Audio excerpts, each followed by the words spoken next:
Hi, everyone. Welcome to the podcast. We have back a returning guest and good brother, Scotty Sachs, joining us once again from our sister channel over at Sovereign Radio. Has been so supportive in a multitude of ways. Scott's going to be joining us for a number of hearty discussions that are very important and timely for the season we're in. If you're new to the podcast, please do like, subscribe, and share. It helps the channel grow and others to gain and the knowledge you've being currently afforded. As you know, Scott is a supporter of the channel, and we likewise with his sister channel, Sovereign Radio, where he has many, many years of business, sales, marketing, and entertainment experience. And he's really been instrumental in bringing us some wonderful guests if you enjoyed, such as Rob Cunningham, Marjorie on growing your own food, Jim Pugh with some invaluable knowledge, and of course our newest partnership sponsor alliance with Kirk Elliott Precious Metals, which could not come at a better time, I might add. So, Scotty, welcome back to the channel. How you doing today, brother? Good to see you, John. Thanks for having me back. Good to see you're in healthy and in good spirits. I am. God is good all the time, brother, all the time. Well, you have a lot of interesting discussions that you want to have, and I agree with them. And so I think that they're charted but sort of uncharted territory at the same time because it's kind of been dormant. So let's revisit some things that are going on. Number one, we have President Trump talking about peace in the Middle East and a Gaza peace deal, and yet Israel is quietly ginning up, as Q said, will be last to go after the nuclear power plants in Iran. So you have sort of contrapuntal fronts moving on here. What are your insights and thoughts about what's going on over there? Well, as you know, those who follow Q call it what you want. I think Q was a military psyop that left a lot of great clues for people every time Q would post. I think it got up to 60 million anons that were looking at the boards. And Q said 5 times, I believe, will save Israel for last. Now, the fact is that Netanyahu, Bibi's been a very bad boy, John. He's played both sides of the fence for years. So he's worked the deep state, the dark side, bribery and blackmail is their currency. And he has been really Israel has been the tip of the spear of deep state operations, much like Ukraine has been in Europe. So it's really and truly something that they need and want, as we know, the deep state, the central banking cabal, their political sycophants, the mainstream media, they are all trying to gin up a war. They're talking war, they want war. Same thing's happening in Ukraine, where Trump and Putin want peace, in Ukraine and the European Union are talking war. So it really is a situation where you have same thing, good versus evil, God versus Satan. The enemy is the same in all wars. And it's interesting because all wars are bankers' wars and they've been fought on both sides of the war. So when you think about it, John, it is I think, a last ditch effort to get themselves out of the panic. They're in a deep panic right now because, as they know it, the financial system that they controlled for probably thousands of years, certainly since 1913, right? That's fallen apart. Israel's been used for years as the tip of the spear, as I said, is the deep state. Now, the solution that Trump brought to the table, I thought was brilliant, that neither Israel or Palestine will manage the territory, but a consortium of Middle Eastern countries would govern. Some kind of consortium would see to it that peace was maintained. If this can truly happen, and I believe it can, and I believe this plan has been in place. You know, the plan for peace on Earth's been in place since Kennedy died. Goes back to the '60s, the generals that got together to uh, to mount an effort against this central banking cabal, deep state as we call them, because war is all they have left in their playbook, John. But Trump has proposed a solution.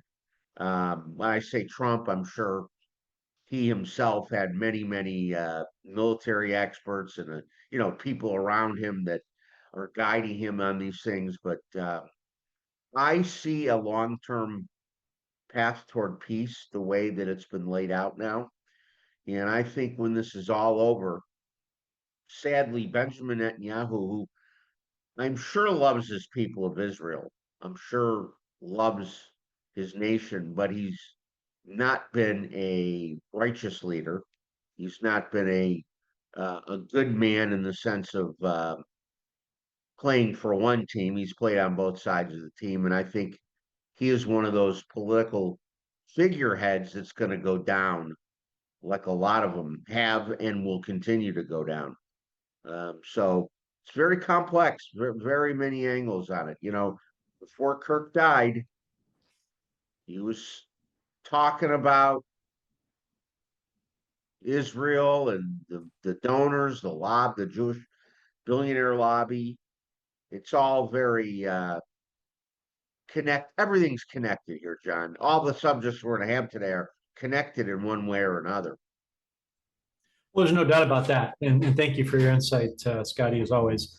So, we had, thanks to you, Jim Pugh, on this week, and we had him on last month. And he made a very important delineation point to your discussion in terms of Israel as a state and Israel as a nation. It's like two sides of a coin, right?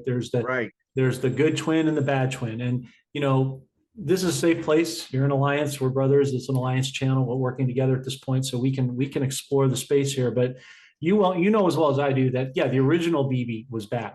I think this one is a double and has been controlled as part of Yes. controlled demolition. But to your original point, absolutely.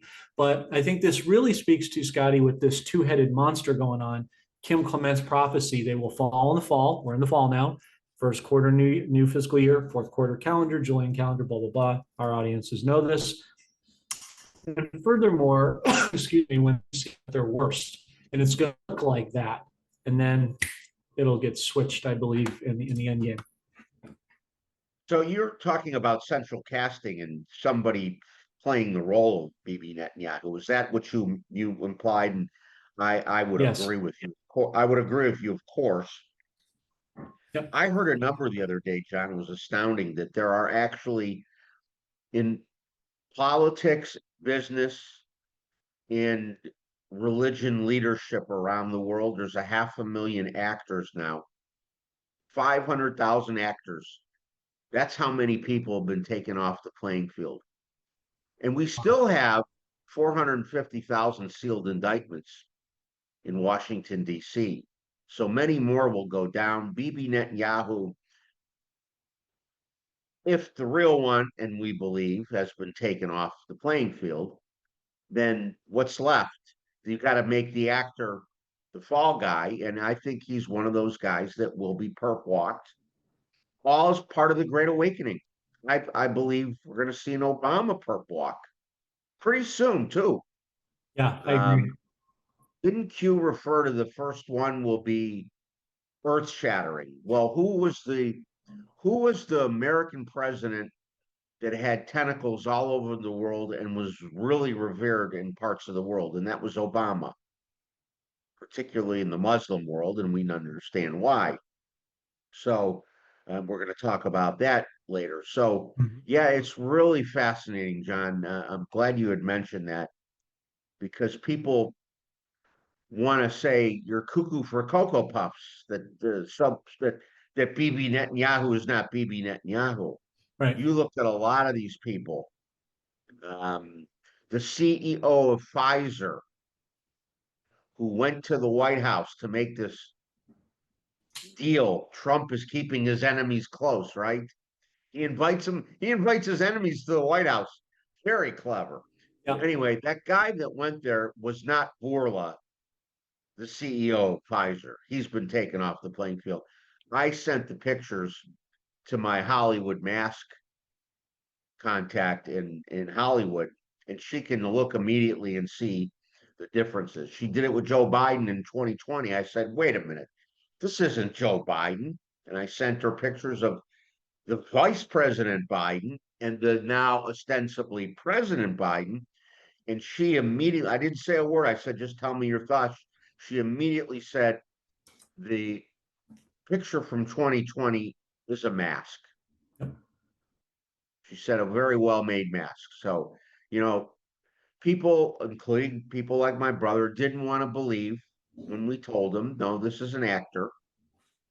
Um, my brother would say, oh, he just had a little plastic surgery. That's all. That's how he would write it off. So, Mm-hmm. yeah, we're living through the greatest times. It's so fascinating.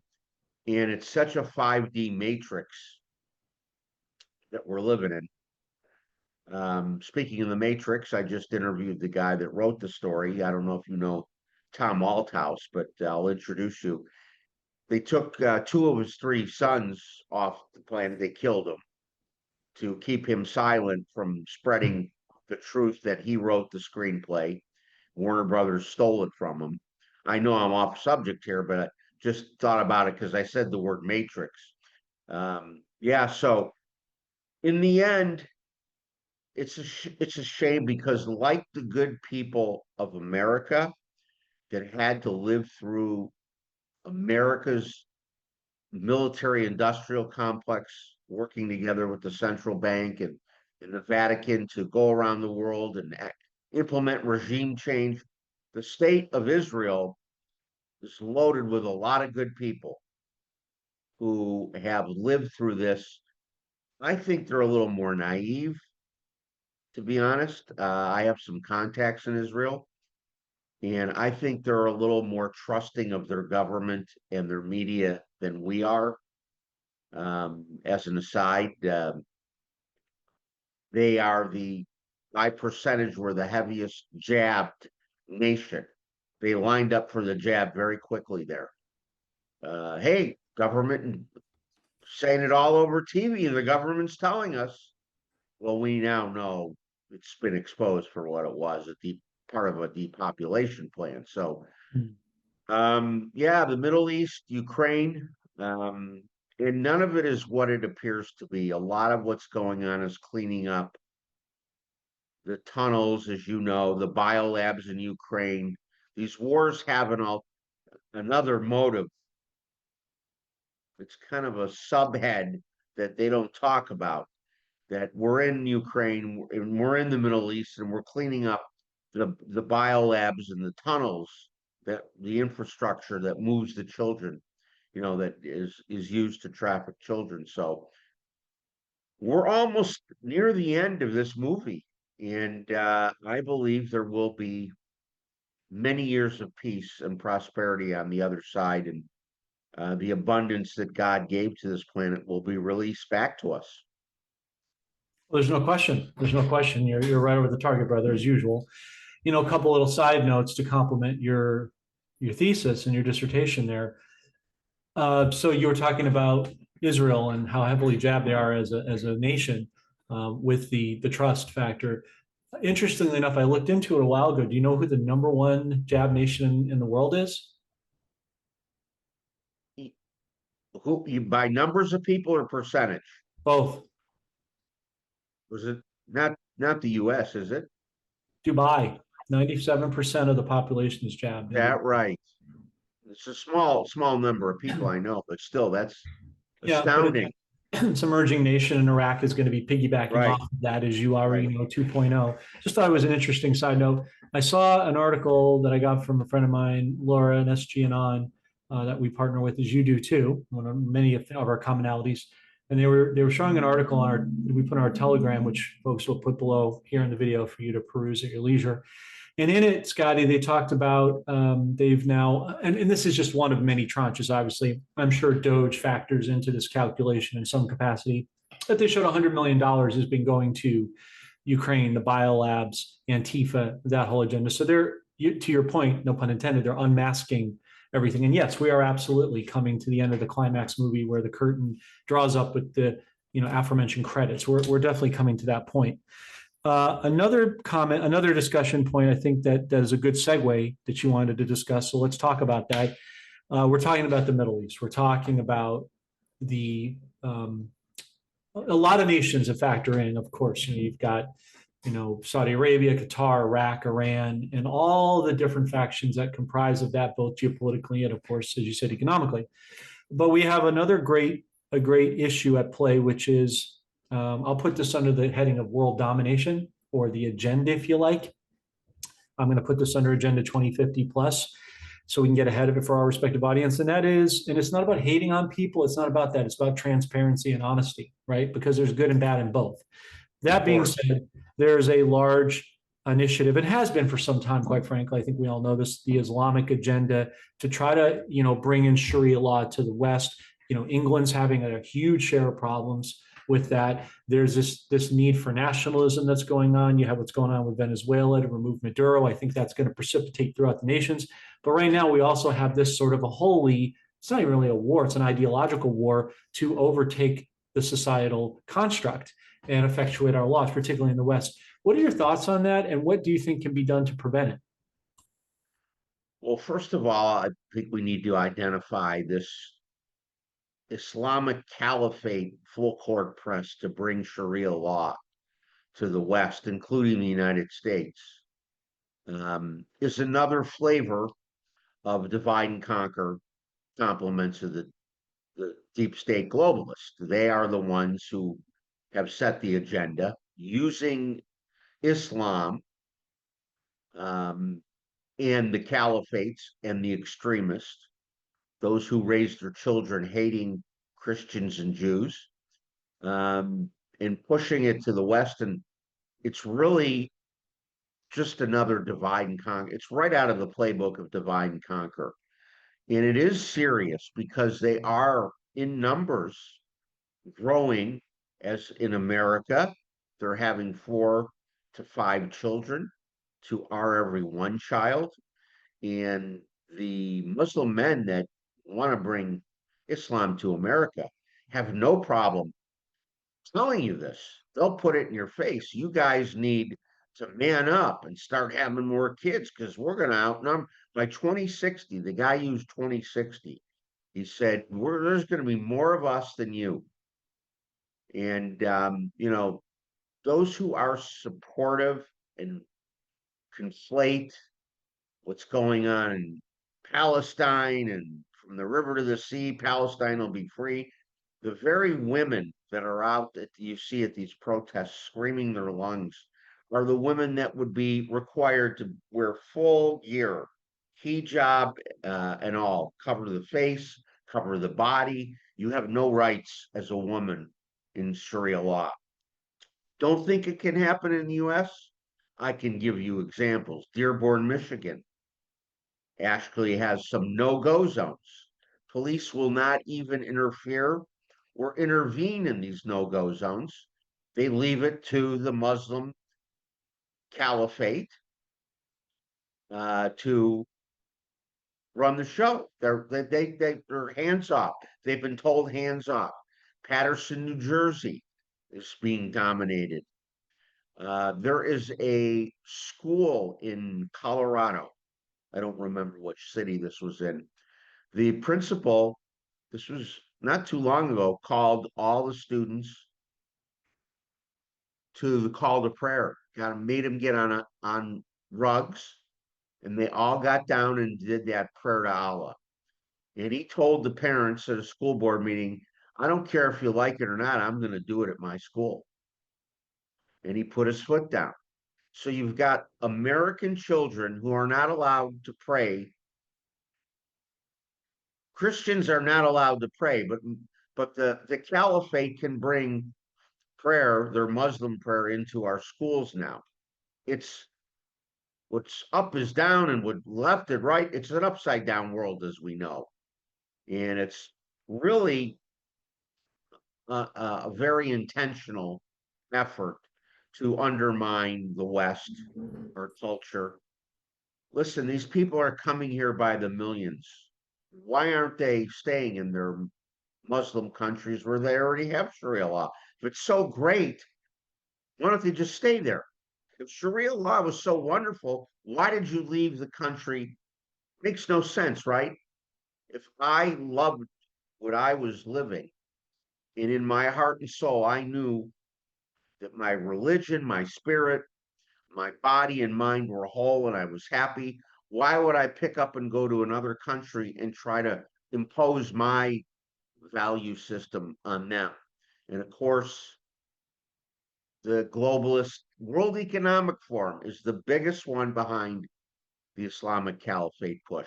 They are the biggest funders. Jim Smith. Of 1 second, John, I'm sorry.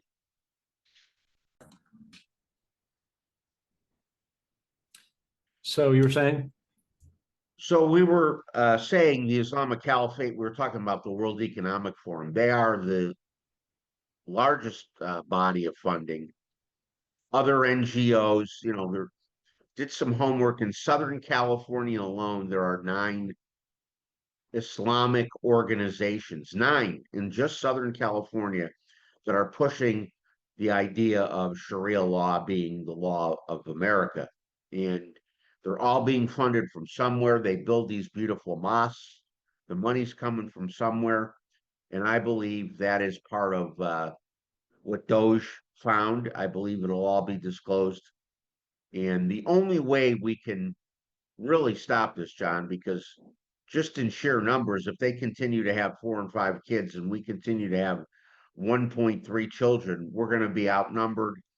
And they talk about lining the halls of Congress with all Islamic Rashid Tlaib and Ilhan Omar and this guy Mumdani that's running for mayor. They're all wolf in sheep's clothing. They're all part of that brigade of caliphate, call them what you want, infiltrators from within now. So yeah, we've been infiltrated from within in so many different ways with the open borders and the Islamic push to the West for Sharia law. It's unbelievable how many ways from Sunday they're trying to take us down. Yeah, and the thing, Scotty, is I was making some notes as you were sharing. We're in the end times. We have to realize that as Christians, as people of Jewish faith who are ardent believers, one and the same in that respect. We know we're in the end times. This is all foretold. I remember when I lived in New York from the late 90s to the late 2000s, early part of that first decade. I remember seeing signs of it, right? Smacks of imprints. You're right about Southern California. I'm seeing it predominate more here, more and more and more. One of many reasons I'm exiting out. And you're seeing stores, Islamic grocery stores with halal meat. And that's sort of an indicator of them slowly infiltrating that agenda in. You have to pay attention and pick up the markers. What we can do, I think also, we have authority as believers, not proselytizing, just sharing my beliefs. We have the ability to pray in the spirit realm against that and rebuke it and push it back. But we have to exercise those rights as believers that we have, because as you said, this is a spiritual war, right? And that battlefield, the information war, is far more intense and more has more implications than just literal bullets. Because if you ask somebody, would you rather get punched in the groin or psychologically damaged? Most people that have a fair level of intelligence to say I'd rather get punched, because after it's over, I'm done. I can ice it down and move on. But the psychological thing has decades and decades of implications. And it's a sidebar, but you and I can do this because we can move laterally. We know enough about what's going on. I thought it was pretty encouraging, Scotty, with the mindset change, with President Trump is incentivizing people to have children again, and creating sort of a 401k for new babies and things like that to counteract, in a sense, the new population, the new populace. But also, you look at the fact that last week in the Oval Office during the press briefing, a left-wing reporter asked, Press Secretary Caroline Leavitt in regards to her thoughts on med beds, and she didn't shy away from that. She got in front of it, supported its transparency. She didn't knock it down as conspiratorial. Did you happen to catch that? Yeah, well, I did catch Trump's post on Truth Social, which he removed. It was a video, clearly AI created video. But for Donald Trump to post that, it's clearly the crumb. It's clearly he's leaving us clues. He's leaving us, those of us who have known about med beds for years, he's telling us, you guys are right. They're here. They're at probably being heavily guarded at military bases, is my understanding. That's correct. But, I want to go back to something you said because it's so important. Overarching everything, the kinetic wars in particular, is the spiritual war and the shift in energy in the planet. And that is so intertwined with the information war. And I believe that's why we are winning and are going to win, because those two wars we can't lose. We are winning the spiritual war because people are waking up and coming around to what's right from wrong. The difference between a constitution and Sharia law is very clear to people. The difference between Marxism and capitalism has become very clear over the Biden years. Open borders versus closed borders, very clear to people. The medical agenda has become much clearer to people. So that information war, which affects the spiritual side, what's between our ears, right, is so important to all this. And I think everybody is feeling energetically some kind of shift. I like to say we're going from 3D to 5D. We're actually elevating our consciousness, right? And thus uh, we'll be more in touch with the things God gave us. It's so interesting that God given in-ground assets are being used to revalue currency, isn't it? Oh yeah. Interesting. In-ground assets. 2009, I had a friend work for Google, and he told me back then he was studying the in-ground assets of 207 or 209 countries. That's interesting number because that's the number of countries that signed the Basel III agreement to back currencies with real assets. So yeah, everything that God put on this beautiful earth is going to come back to us. I think the med beds, whenever they are revealed to the public, will be, of course, a game changer. We understand what they can do and how they can restore anybody's health. So it's exciting times, John. And I used to wonder if we'd live to see this. By God, we're going to do it. By the grace of God, go I. And yes, the best is Yeah. absolutely yet to come. And you make a very important, underrated point there, Scotty, because ultimately what you're talking about and elevating your awareness, self-awareness, societal awareness, situational and observable reality. Again, what is reality? It's, everybody's reality is different, right? I mean, somebody who lives in, Beverly Hills reality is not the same as somebody who lives in Bangladesh, but the people who think they're poor, like I said, these quote unquote third world nations, so they've been told, are actually rich. Like you said, assets in the ground, like what President Trump just announced with Alaska and the amount of untapped in-ground asset resources are. He's telling you, he's plumbing all the resources that America has, the very many vast resources we've got to offer in all the different capacities. But also ultimately what you're talking about in the way, Scotty, is frequencies.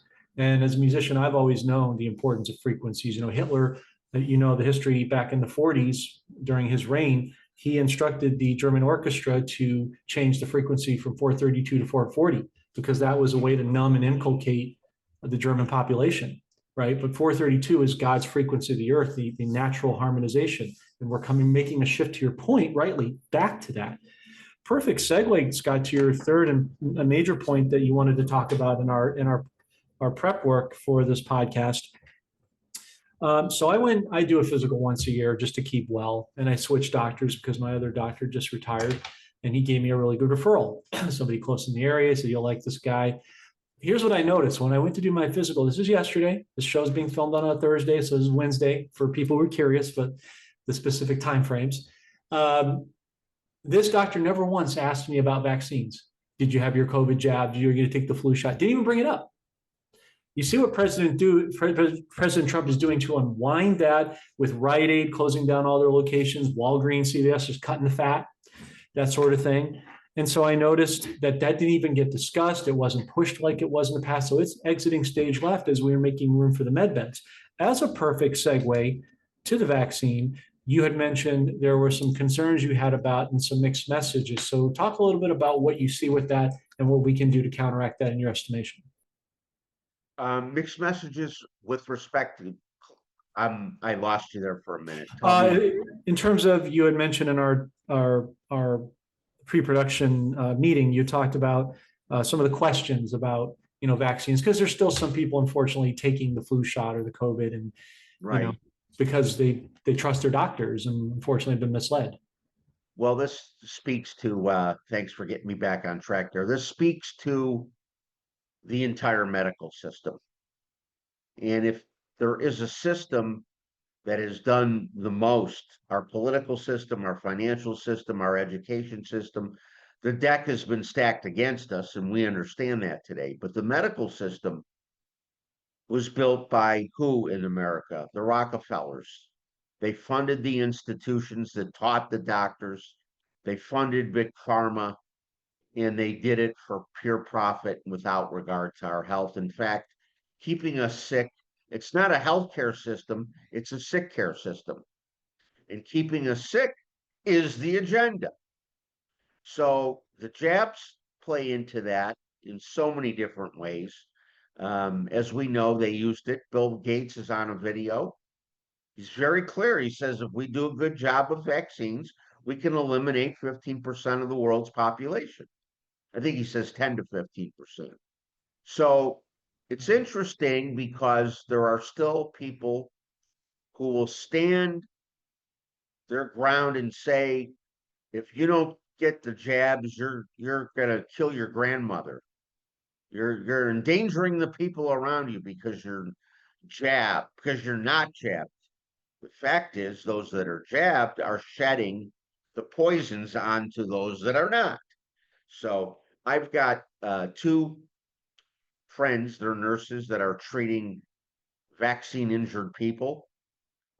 And I hate to say this, but war has casualties. And the military that's guided President Trump through this whole period since 2016, and it goes way back, as we talked about, to when Kennedy was assassinated. But this whole plan is, in the end, going to take down this medical system because we can't put band-aids on it. There is one aspect to the medical system that does work for the most part, emergency care. We have some of the best emergency rooms in the world. If you break an arm, you go to the hospital. You get a cast, right? If you get a real bad cut, you can go to an emergency room and get stitched up. There are some good things, but we have to tear it down. We have to decentralize it, everything. And I don't think 10 years from now, there'll be a vaccine schedule for babies and children. And this idea that you get 78 vaccinations in your life will be completely dispelled, and it's gonna that part of the agenda will fade to black, so to speak. Yeah, absolutely. And just to complement what you said, if I can, Scotty, is, a lot of people, I've heard people comment in the past, whether it's been on our podcast or just in general with the other good truthers out there, because there is confusion, and that's on purpose. And like you said, big harmakia. You take off the P on pharmakia, it's harmakia. The serpent. They have to tell you in plain sight, predictive programming, what their agenda is. The bad guy always has to foretell their playbook, and then it's just a matter of you catching it and going counterintuitive to it. But at any rate, with all this stuff, when they gaslight people and so forth, and it's typically the opposite of what they say. People have said, well, President Trump said vaccine, and so he's for it. No, he said hydroxychloroquine, ivermectin. I've even heard him say recently Regeneron. He put them out in the spotlight, right? There's two sides to the thing. You have to be able to see the inner side, but the normies out there haven't been able to discern yet. And there's a whole lot of cognitive dissonance. People have to remember, you said it yourself, this has been going on since the 60s. I would argue it's been going on since 1860, when we were a constitutional republic. Slowly but surely, True. They've been inculcating us generation after generation. How many times do you hear people say, well, you got to go to college? Well, why? Because I went to college, and my grandparents went, and they did this, and they got a good job. Da, da, da, da, da. And that was part of the agenda. Corporation is never going to make you wealthy and independent. It's not designed to do that. Big Pharma was never there for you. They're there for them. Commercials are not your friends. TV shows are not your friends. Blah, blah, blah, blah, blah. So you have to be able to have good discernment and read between the lines. And you and I do our level best to try to help our respective audiences do what they already know and then take it, next level. So before we conclude today, I'll ask you my last question, since I hope we've satisfied the main objectives you wanted to discuss, so you felt heard. You've brought it up a couple times, and I'm glad you did, because it's really the backbone of our channel primarily. No dates and rates. We don't need all that. We know that. But what are you seeing, Scotty, with your team that makes you so encouraged about what you're seeing in terms of the financial reset and its near implications? Well, first it starts with BRICS. That's, of course, Brazil, Russia, India, China. There are now 40 countries, I believe, 20 that are already accepted in the BRICS. There's 20 more applicants. That represents 70% of the world population, those 40 countries. And they have a financial system that is already outside the central banking Federal Reserve System. So they're already trading using a blockchain, using the tools that our system will have. I don't believe we'll join the BRICS, but we've built a parallel system so we can trade with them. And when we talk about a financial reset, what does that really mean to the average guy in the street? Well, it means a lot, starting with your money. It won't be sitting in a bank at risk every day. As we know, our money in banks has been at risk. Your money will be held in some form of digital wallets online, and will be peer-to-peer. Again, decentralizing these systems are so important to the reset. But what I'm hearing, John, is that it's after 15 years of tracking this financial reset, it's very hard to ascertain where exactly they're at. But I have heard that the Indians, who were to be first funded with humanitarian funds, have been funded, and they've gotten some of their land back. So that should trigger, that's a good sign, John, that it's going to trigger the rest of the reset and the things that are going to happen with humanitarian projects and redistribution of wealth, and the kind of beginning of Nasara, if you will. Yep. Or elements of Nasara, where there's no income taxes, and we get all the mortgage interest back that we paid. Those kinds of things are going to happen. So again, a very exciting time to be alive. And I think we're in the final stages of the reset. The money is in the vaults, like all the banks, the new rainbow currency. Those dollars printed by the U.S. Treasury, not the Federal Reserve, are in the banks. I would challenge anybody listening to go to your bank. Next time you go to your bank, ask the teller, the manager, the person whoever you speak to, how did your training go on the new system? They'll all tell you, yeah, well, they might even ask you, how do you know about the training? Because it was supposed to be so QT on the quiet. Well, the word got out to millions of Americans, of course, through this great medium we call podcasting,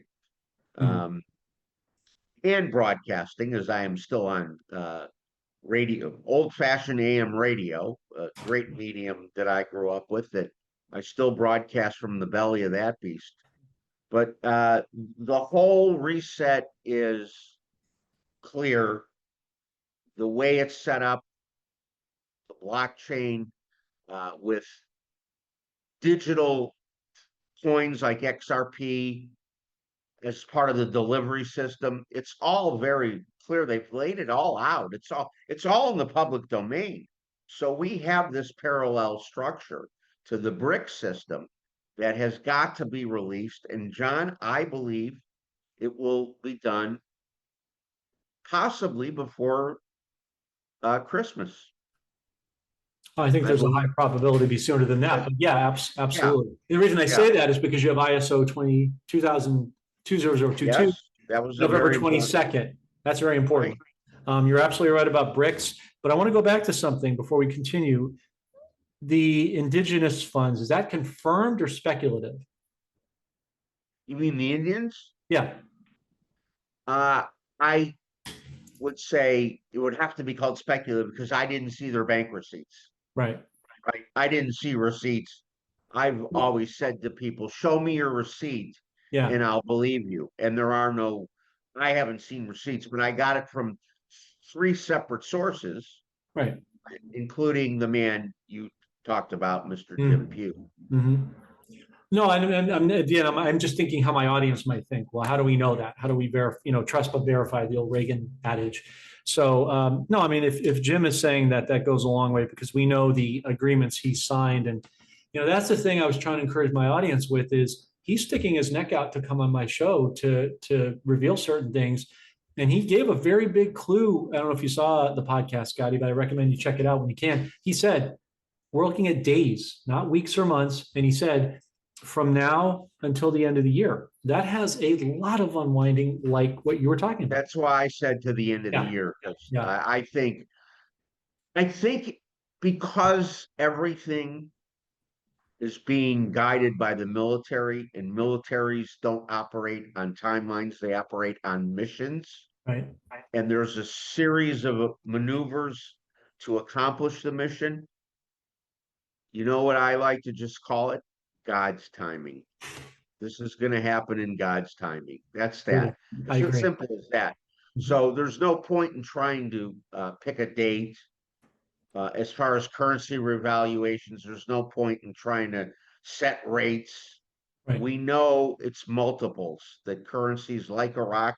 No secret, Iran, Iraqi dollar Vietnam. bought $3.22 American money.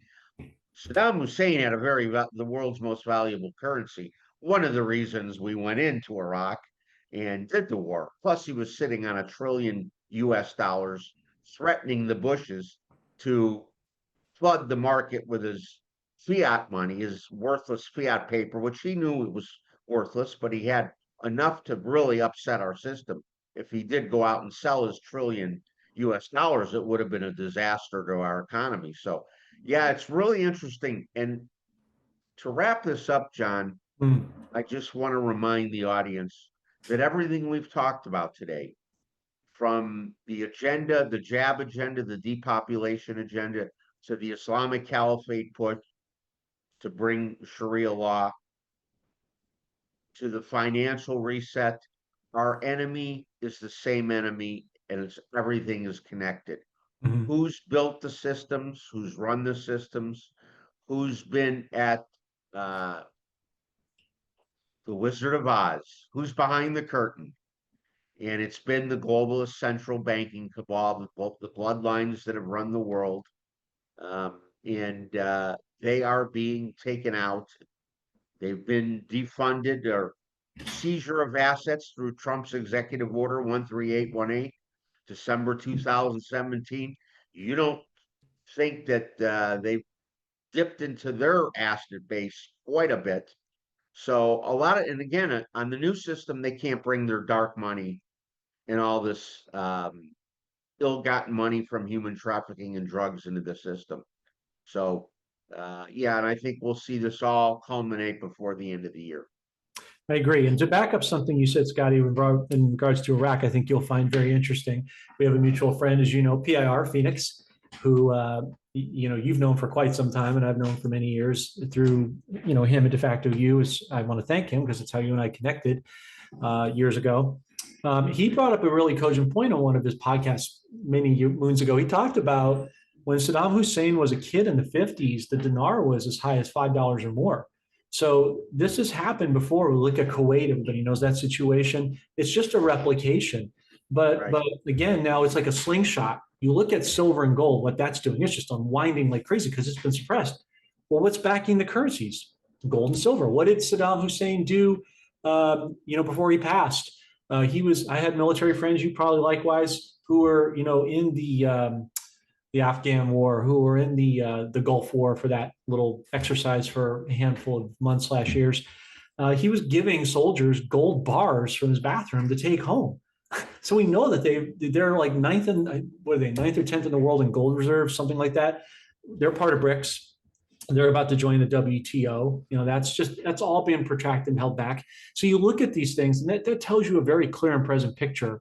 People don't need to, as much as they are so programmed to worry about dates and rates. The reality is they don't need to, because it's going to be so robust on a public level. Even Jim, I know people were having consternation about what they thought he said. He was saying they thought that there was going to be a public exchange. It's not what he was saying. What he was saying is that the private sector, the private groups, what they get is inherently different from what the public gets. That does not mean that one will happen and the other will not. I would have already told my audience that, and there'd be no point for me to do these podcasts if that were the case. So, but the point is, if God can trust you, if Yeshua can trust you, the sky's going to be the limit. People need to be focused on what are they going to do with that money? Who's going to be blessed? Are they going to discern properly where that seed is planted? Are they preparing to be legends in their family so they can bless their bloodlines down, through kingdom projects, humanitarian, whatever you want to call it? The forethought and the planning, I think, is really where people need to be wholly focused, and I'm sure you would concur. Yeah, Saddam knew what was going to happen moving forward. He knew the world was going to go to, it had to go. The fiat system is only supposed to last 50 years. Mm-hmm.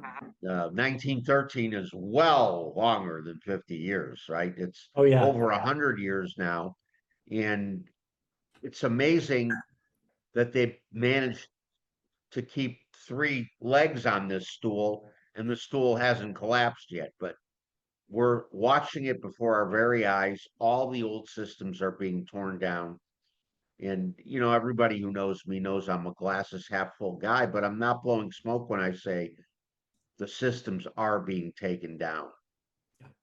Well, From you're the not, medical because system to the political system, the financial system, the education system, all these things have to be restructured, decentralized, and rebuilt from the ground up.